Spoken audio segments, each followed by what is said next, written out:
Hello, everybody, and welcome back to another episode of Nerd Soup. I am Reuben, joined here today with Cam, and we are back to review Invincible, Season 3, Episode 5. This was supposed to be easy. Boy, if I had a nickel every time I said that after failing. Cam, thanks for joining me. I think this is the first time we've done a two-man together. Yeah, thanks for having me. I'm excited to run this two-man and future two-mans with you, like LeBron.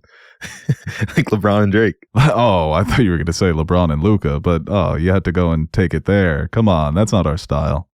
It totally is. Yeah, no, Aaron's he's out. He got into a big fight, so he's with Cecil and the GDA. He's getting patched up, but he should be back next week, depending on how this goes. I mean, if you're really good, he's gone.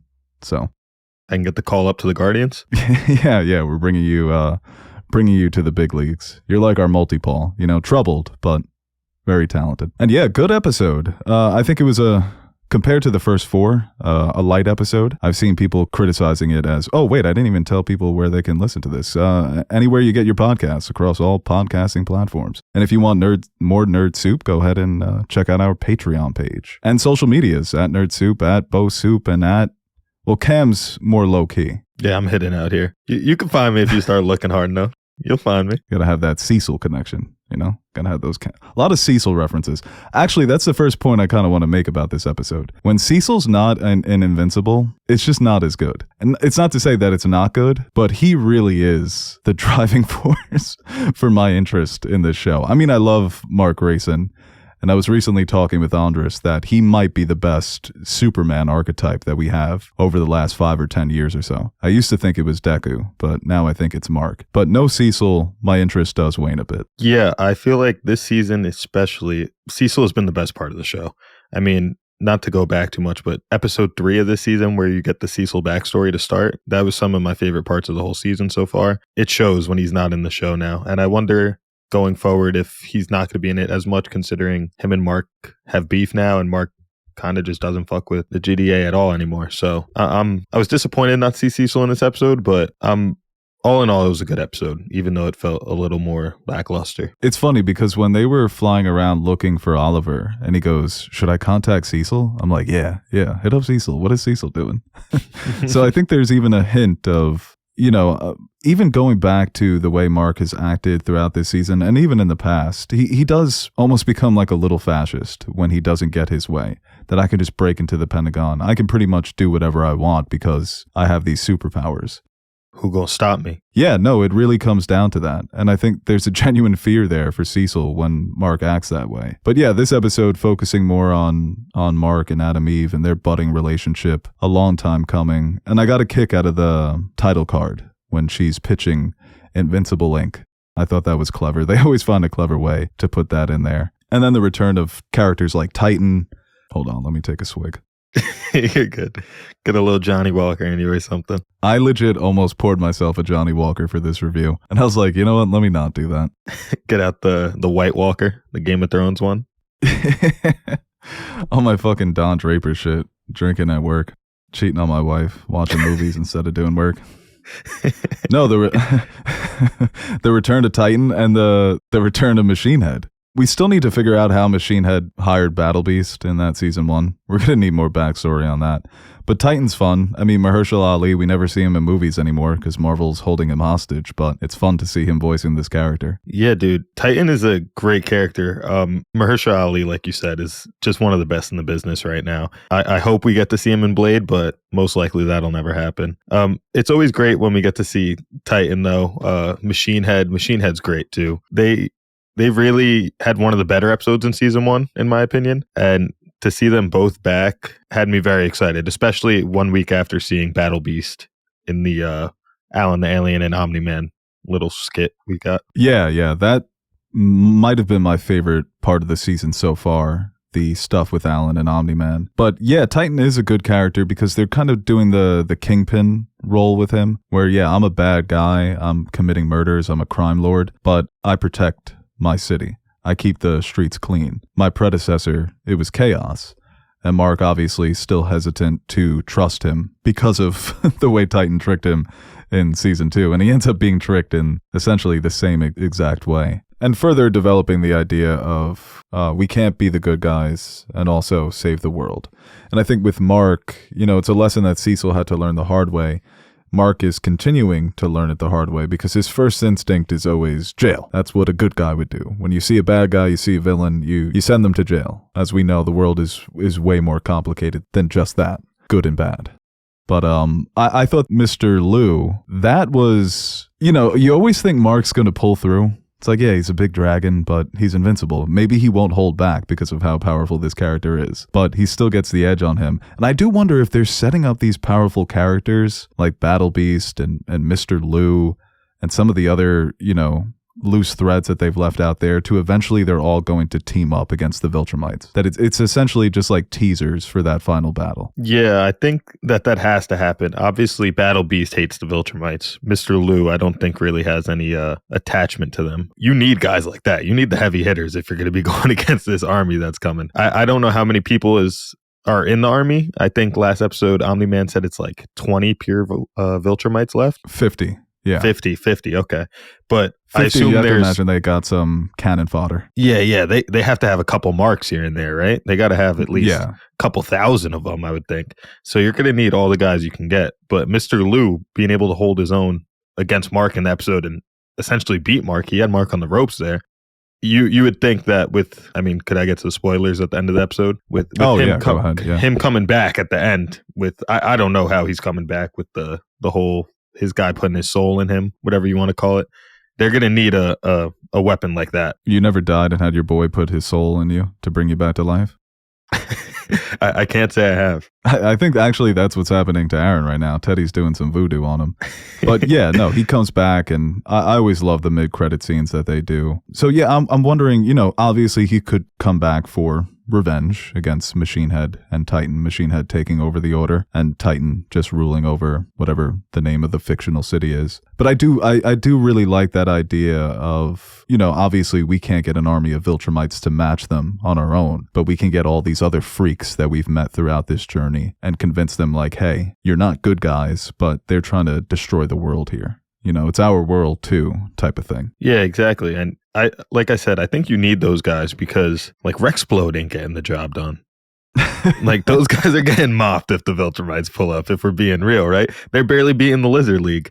So you need the heavy hitters like Mr. Liu to carry the weight a little bit. See, I want something with Rexplode where he levels up in a way where he can compete because he's such a good shit talker. You need Rexplode in your crew to where the Big Daddy Viltrumites show up. They need to be humbled, not just physically, but verbally. I feel like he could get the job done when it comes to that. What did you think about the Rexplode and Ray dinner scene?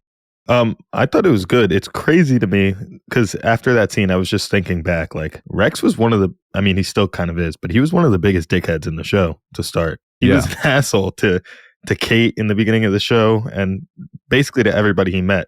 So to see him change a leaf or turn over a leaf, whatever the term would be, in his old home where he grew up, it showed a lot of character development for me for Rex. And made him more relatable. Oh yeah, 100%. And I think they've done such a good job with his character over these first 3 seasons. I hated Rex in the beginning, but now I find myself being charmed by him making this effort to cook a meal because it's something Ray wanted to do. Stealing Immortal's wine. It's 200 years old. Of course, it's going to taste like shit. But it's funny. It's cute. He's trying, and he's still got that typical boyish personality, but also a charm to him as well. And that was kind of the theme of this episode is to ground the show, because I keep seeing, and the people who have read the Invincible comic, they've done a good job keeping those spoilers to themselves. But they like to tease, how epic something is going to be. So I keep hearing these last 3 episodes are going to be insane. So I don't mind them taking a step back and really grounding the universe and shining a light on what's most important. It is the people, it's the relationships, and, it's what they're fighting for. So that was a good scene. And the stuff with Adam Eve and Mark, very charming. I was a little disappointed by the fight again. Like when they team up against the dragon, I always feel like it could just be better in this show. Yeah.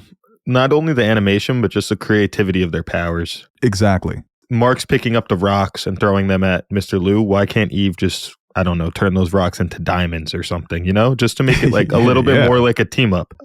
I did like the Adam, Eve, and Mark scenes. It definitely grounds them, and it makes it feel like the calm before the storm. Because like you said, I feel like these last 3 episodes are going to kind of go off the wall a little bit, and stuff might get crazy as somebody who hasn't read the comics. But I'm really looking forward to it, and I just want to see how the world handles like a crazy threat without the Guardians together, you know? Now that we don't have Cecil controlling everybody, and Mark's kind of split up doing his own thing, Eve's doing her own thing with Mark, I want to see something crazy pop off and see how Cecil and the other heroes adapt to it. That's kind of, it feels like that's where we're headed, where Cecil obviously being a shady guy, he doesn't trust him. And it's the same thing in this episode 5 with Titan. Because of who Titan is and what he does, Mark's not willing to trust him, but he ends up being right. So if he listened to Titan in the beginning, maybe the dragon doesn't kill as many people or cause as much destruction. So it kind of does feel like, and some people have been frustrated by this, but that the season is similar to Captain America's Civil War.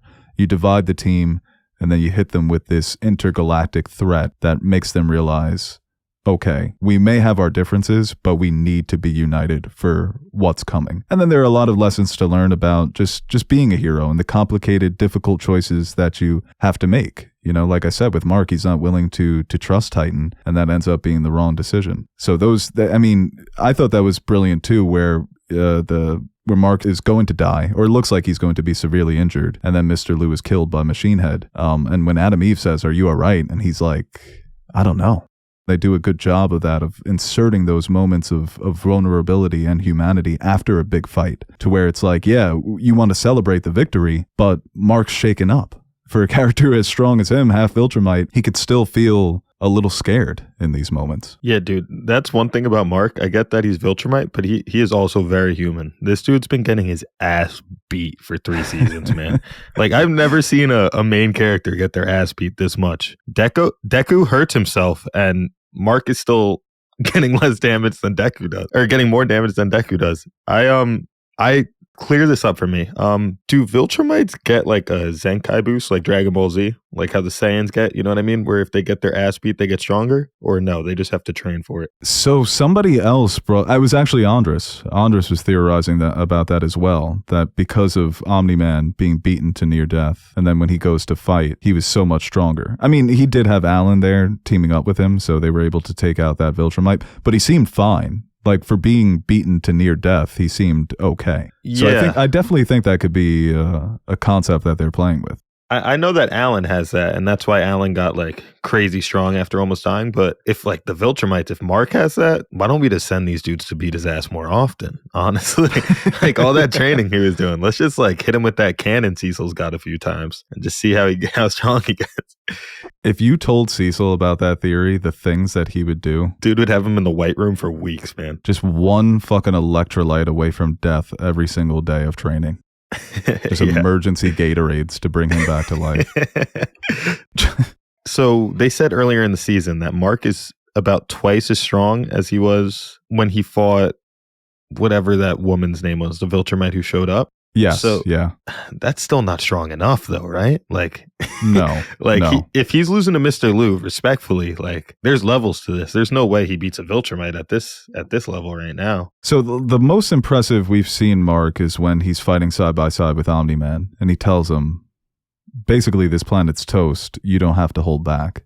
That's the only way you're going to be able to compete. Where he's able to go blow for blow with that woman. But when he's on Earth, he's always going to be more cautious because it's his home. And there's still so many people. But I do wonder if they're leading up in this season to give us that season finale moment, that triumphant moment where Mark is Superman.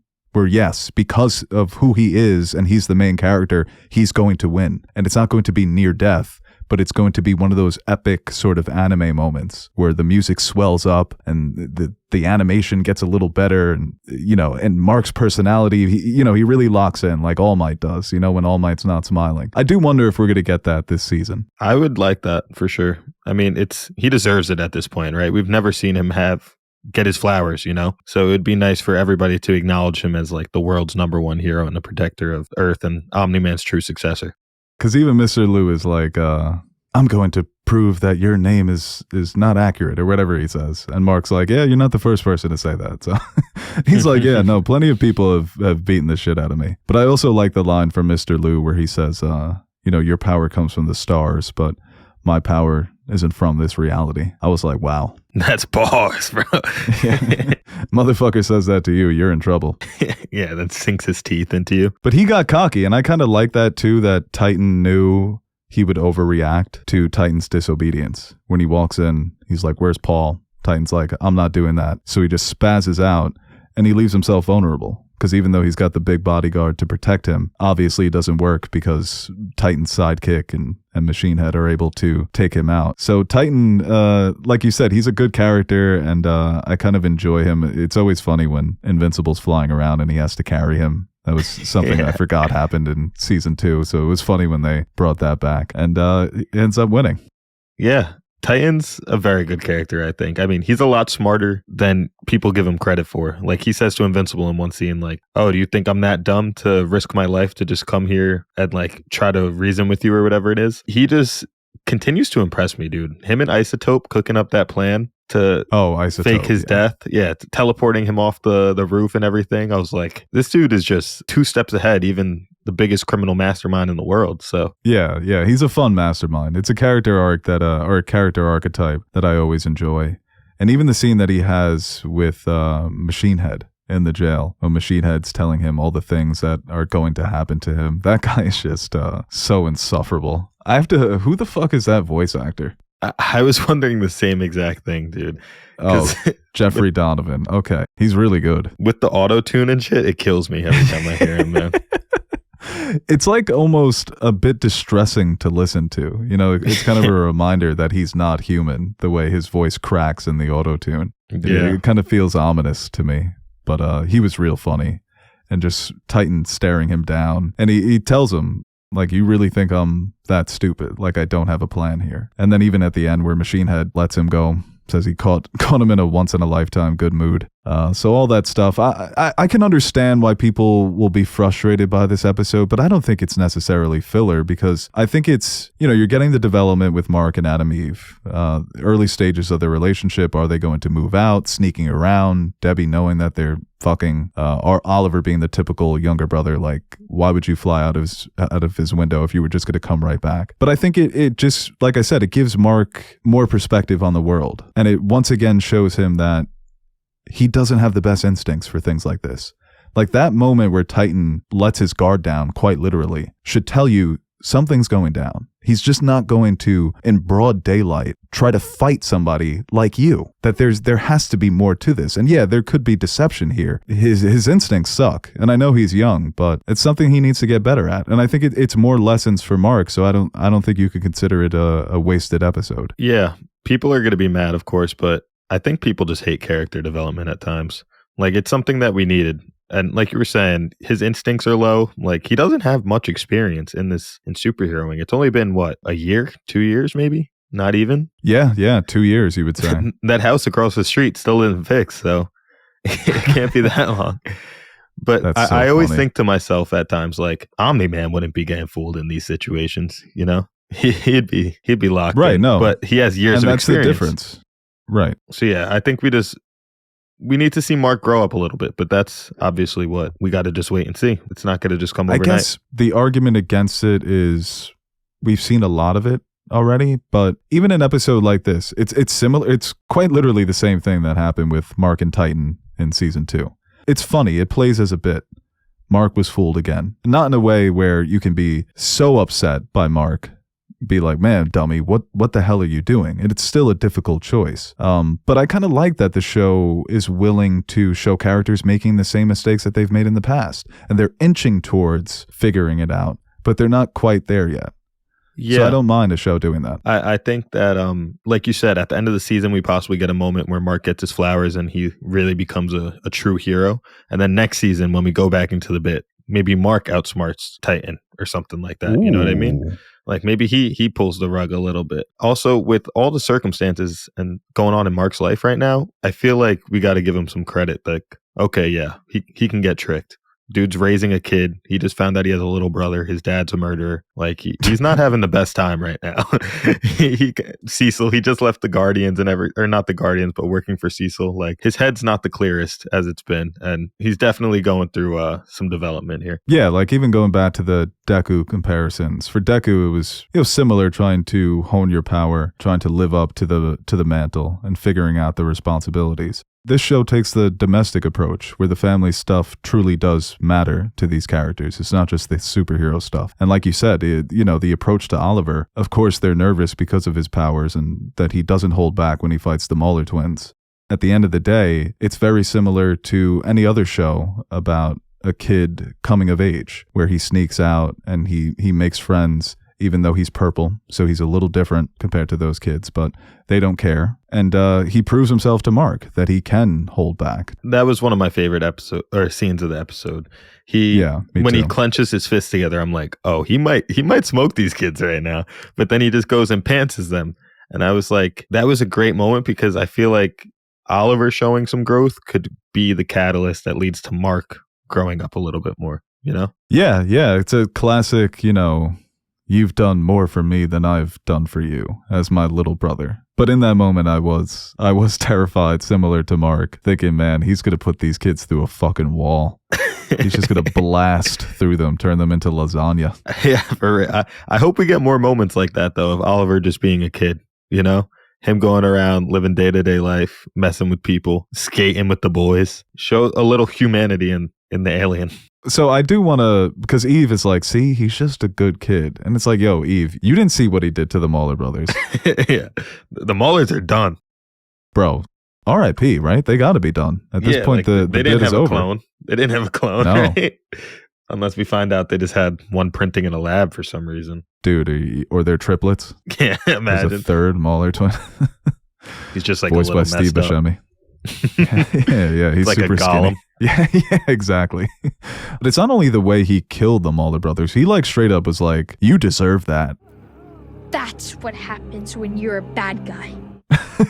One of the Mauler brother was begging for his life, and this guy just fucking slowly walked up to him, stepping on the brains of the other twin he just killed, and just cracked his shit. Like, okay, you want to give him the benefit of the doubt? Sure. I'm starting to see that now, but I don't think anybody was wrong to be afraid of Oliver. Oh, no, dude. He knew what he was doing. He literally treated them like they were ants. That was the most Omni-Man moment he's had. I think that was a little worse than Mark fighting Angstrom. Because in that situation, at least Angstrom had broken into their house, snapped Debbie's arm. Like, Oliver could have just let them go.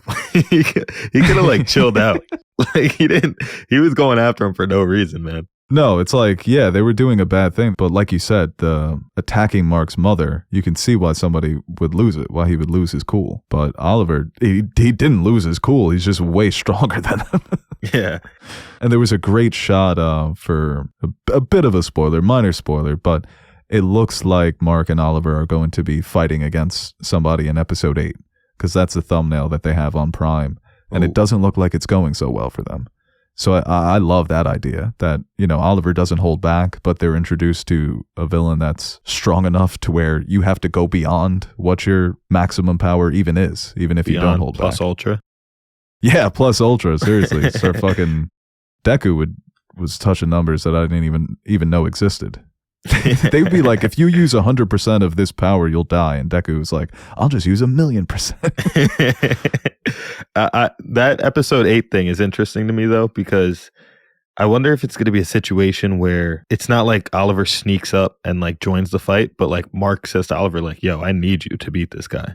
There's no way I beat this guy without you, Right. And it'd be crazy if that decision that Mark makes ends up getting Oliver hurt or potentially killed, and he has to live with that weight. Dude, if this season does end with Oliver's death, oh, that would be so devastating, especially for Debbie. I mean, you see her even, typical mom, kid sneaks out at night, and she's so distraught. I didn't even recognize her when even from the back, with her hair down. I kind of enjoyed the way they did that, to where she was so worried about Oliver. But yeah, that would be such a devastating way to end this season. And if you look back, it feels like, well, no, it's not that it feels like it is. Each season ends with something devastating. Yeah, I can't really imagine the season ending on a high note just for that simple reason. It would almost be a twist if they end the season in a positive note. Yeah, and I don't think they will. I think that's kind of the natural beat of the show so far. So it would make sense. But even, we've been looking ahead to episode 6 for a few weeks now. The title, all I can say is I'm sorry. So a lot of people anticipating an Omni-Man Debbie reunion. So even before we get to the big battle, the destruction of episode 8, presumably, there's going to be a lot of emotional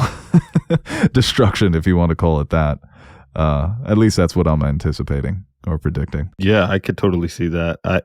How do you even come back if you're Omni-Man, bro? You called her, what did he say she was? Like a dog or a pet? Yeah. And then he said, I think I miss my wife in that other episode. Yeah. It's like, dude, I don't know. I don't think you're getting her back. If you're her partner, the dude who's been going on dates with her, you're like, damn. If Omni-Man pulls back up, you're like, shit, I got no shot anymore, man. Dude, that's what we said on the last episode. Can you imagine the stamina of a Viltrumite? Just the pure endurance. I mean, come on, there's no competition there. You're out here just selling houses, real estate, hitting the books. Dude's fighting kaiju. Yeah, fighting kaiju and then flying your wife off to Paris to eat some snails. Just no competition. But you're gonna make a point? No. Okay. You're thinking about Omni-Man pumping away, huh? No, definitely not. Sex machine from the stars. Well, what did you think about the opening with Multi-Paul trying to escape? I thought that was actually one of the better action sequences so far. It was pretty disgusting, him just trying to break out of that cell by duplicating himself. Dude, I was sitting there watching it with my friend, and the second he jumped up, I was like, yo, I think he's just gonna make a shit ton of himself.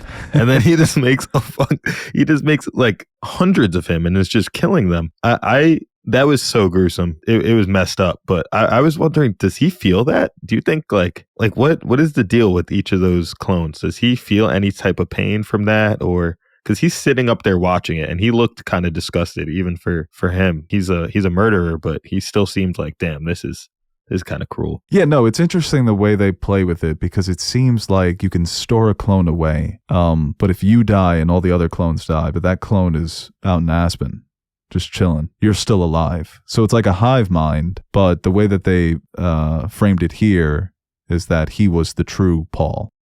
So yeah, it's weird because it seems like he's got agency and then the other Pauls don't. They're kind of they have to do what he says. But if he were to die and there was one other Paul alive, that agency almost shifts to him. So I don't think that they've thought it through. Yeah, that's kind of what it seems like. When he escapes at the end, I went back and rewinded a little bit, and I think that since that one Paul escaped, all of them technically escaped. Like you said, it's a hive mind. Right, but, right, yeah. It doesn't matter because the one who escaped can just make a million more. Yeah, which is Kate's power the same way? I don't really know because she just said she keeps one clone just chilling somewhere, like you said, in Aspen or something like that.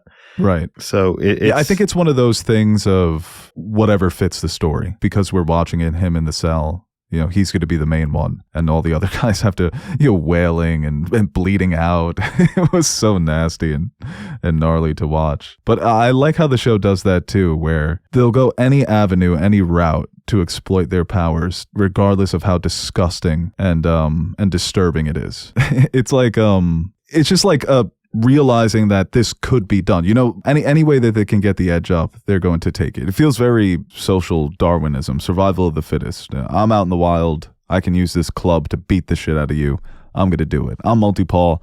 I can make 1 million clones burst out of this cell, no matter how disgusting it is. With Ant-Man and Thanos. Everyone's saying, why doesn't Ant-Man just shrink and go up Thanos' ass? In Invincible, that's going to be done. Yeah, Ray did that and got smoked. So did. yeah, that was the first thing I thought of when she did that. I was like, oh shit, that's exactly what. They were fighting, and I was like, why doesn't Ray just shrink down like Ant-Man? The dude just crushes her on the inside. I was like, yeah, oh, he damn. did, right? Yeah, I was like, damn, that's why you don't do that. I love how Amazon takes those risks and pushes the boundary though of in all their superhero shows, The Boys, Invincible, Gen V. They're always doing everything that you could possibly think of, which is what makes them so great. Yeah, no, truly nothing is off limits when it comes to the powers. And it just makes it really fun because you never know what's going to happen. Or you can imagine it and say, they're not going to do this, are they? And then they do. Because even you watching that scene saying, yeah, I think he's just going to make a shit ton and try to break open this cell. What did you think about the multi-Paul duplicate backstory? It's kind of quick, bit of a montage, but showing that their dad went insane because of all the children. In a messed up way, I found it pretty funny, honestly. Like their dad, imagine having to deal with 2 kids by yourself. And their dad's dealing with hundreds of kids probably, because when their kids just realizing what their powers are, I bet they're just printing copies of themselves all the time, you know? The analogy of the little cutout dude who they all connect together, you know what I'm talking about? Right.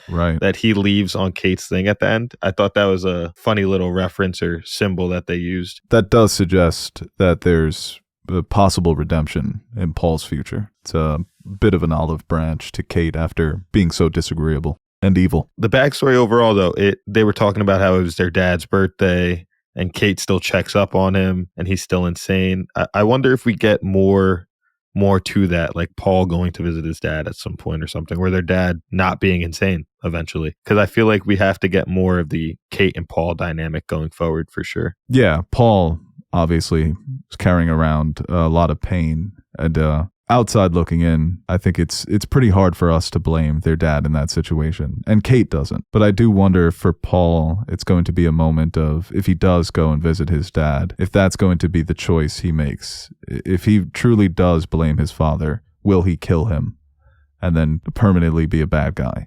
Or will he visit his father, forgive him, join the side that Kate is on? Even though they have that sort of, you know, the moral back and forth over what the GDA does versus what the Order does, and how similar both of them are, that they're still both killers and murderers. They're just killing for different people. And not even necessarily forgive his father, but realize, because there's no one to blame in this situation, I directed my anger and hatred towards him. He was an easy target, but that was wrong. And I need to find a way to get over this so that I can start living my life for myself. So, yeah, it was like I said, it was a quick backstory. They kind of skate through it. Some of the narration from the 2 characters felt like they just wanted to give this to us and maybe something will come of it down the road. Pretty quick. But I do think that so far with what we've seen from Multi-Paul this season, he pops up in episode 1, just beats the living fucking piss out of Rex. That was funny. Yeah, that was amazing, dude. They're stealing the Declaration of Independence. Yeah, those guys were funny too. And then here, his escape, and then I thought his fight with Eve at the end was some of the best. When we talk about you being more clever with the powers, I thought that was clever by Eve, creating all the different cells and then just creating a big one to trap him, but doesn't work. I want to see more of that from Eve, though. I was explaining to somebody what her powers were, and it really is one of the most interesting and unique power sets in all of superhero comics, whatever you want to say. I want to see them get really creative with Eve's powers and make her one of the standouts of the end of the season or next season. I mean, she has her own one shot episode that they had a couple years ago. That was really good in my opinion. So that was amazing. Yeah. It gave us her backstory about how she was also an experimented, or like, how do you want to put it? Like, she had parallels to the villain in that the villain was basically one of her. And I want to see more stuff with Eve. She's become, this season especially, one of my favorite characters in the show. Yeah, and they kind of do that with Duplicate and Paul as well, where they were both honed to be weapons, but they end up going in different directions, hero and villain. So I thought the Adam Eve one-off episode was actually some of the best stuff that they've ever done with her powers, where they haven't really carried that over to the main show. Because even when she makes the rope for Mark and then she puts on her Adam Eve armor, I was like, okay, I started rubbing my hands together like Birdman. Like, we're finally going to get something here that's iconic, that we're going to look back on and be like, remember when Mark and Adam Eve did that really cool thing together? And then it turned out to just be, it was fine, but it wasn't anything, that people are going to look back on and think, wow, that was incredible. Yeah, exactly. We've had multiple chances this season to get a signature moment between those two, the Doc Seismic fight and then this one, and they kind of got handled in both. So, like I said before, I hope in the finale they turn it up with Oliver even. So the 3 of them, maybe, LeBron, Wade, Bosh action, Miami. Oh, I thought you were going to say Braun, Luca, and Bronny. Bron, JaVale McGee, and Danny Green. It's so, dude, the last review we did, we were like, we need to stop making LeBron references. So that doesn't apply to you because I feel like you haven't filled your LeBron quota yet. Me and Aaron are way over the limit. I mean, you're the biggest Bron glazer I know, so. Well, that's the thing. You're not even a Bron guy. I'm surprised you're not going like Jordan, Pippen, Rodman there. Oliver's got a lot of Rodman in him. Like a Jordan, Tony Kukoc, Steve Kerr type shit. No, that's how they've been playing Adam Eve, that she's fucking Steve Kerr. Yeah, she should be Scottie Pippen. She's just a role player.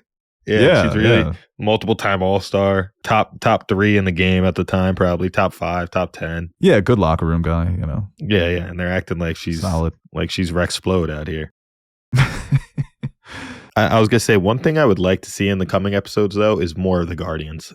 We haven't seen the Guardians really do anything all season. I want to see what Robot's doing. I want to see what Monster Girl's doing. I don't care much for Immortal. We got him in the last episode where they were in the past or the future, but I would still like to see what they're doing. I could definitely see us getting a full episode of just them, but obviously I don't know what the timeline's looking like here. Yeah, and I do think that those characters have been a bit sidelined after getting a lot of focus in the first 2 seasons, which kind of feels like the natural progression of where the story is going. Yeah, it's just getting bigger than them. That's the problem. Right. It's right. getting intergalactic when they're more friendly neighborhood heroes, I guess. But it's weird because they are giving that focus to Rex and Ray, and I guess they've done the development with Monster Girl and Rudy Robot. I guess they're the same person. Black Samson is just, you don't really need more development there. He's just, you can't dim that man's light. He's always going to be super optimistic. Who else we got? Bulletproof. Yeah, Bulletproof. Shapesmith. I guess Darkwing now too. Yeah, Darkwing. Right. And even, Cecil getting a lot of attention in those first 3 and over the last 2, not as much. So if these last 3 episodes are really going to take us a step forward concerning the Viltrumite stuff, the real bigger picture, I do wonder where the Guardians fit in that. And it feels like they're going to... The show is funny because people are always getting beaten to near death, but nobody ever dies. But I do wonder if that's going to be something that happens to them, where not only one of them dies, but multiple Guardians do die. Taking it back to that first episode of season 1. Yeah, where exactly. When you fight with the Viltrumites, somebody's dead. I could see a situation where Omni-Man comes to Earth and Cecil immediately mobilizes the Guardians and they have to fight Omni-Man. And we get like he doesn't want to 2. kill them, but he beats the shit out of them. yeah, like exactly like that, where it's like these Guardians, and I guess Black Samson was on the team before everybody got killed, but then got kicked off or something like that, and the Immortal was on the team when everybody got smoked. So maybe we see they want to get some revenge. But who else is even in the Guardians? It's just them, Duplicate, and Darkwing, right? Everybody else kind of left. They did their own thing. We'll see. I'm excited to see where it goes. Yeah, I am too. And I think that's a good place to leave it for now. We will see, because the way these last 3 episodes are being hyped up, people are talking about it like it's Homer's Odyssey, directed by Christopher Nolan. Be a fun idea for a movie. They should make that. Cam, thank you so much for joining me on this review. And everybody out there listening, watching, subscribing, liking, sharing, thank you as well. We will be back next week for season 3 of Invincible, episode 6. All I can say is, I'm sorry. Should be a good one. Cam, we might bring you back for that one, honestly, if it's good enough. Yeah. Let me know. All right, what else you got going on today? Nothing. I'm going to watch the Iowa State game. I'm pretty sure Auburn plays somebody too tonight. Pretty good with college basketball. Yeah, I don't think anybody who's watching this understands any of the words you just said. I didn't know if we cut, honestly. I thought you were genuinely asking. That's exactly the answer I wanted. That was the perfect ending. That's good stuff.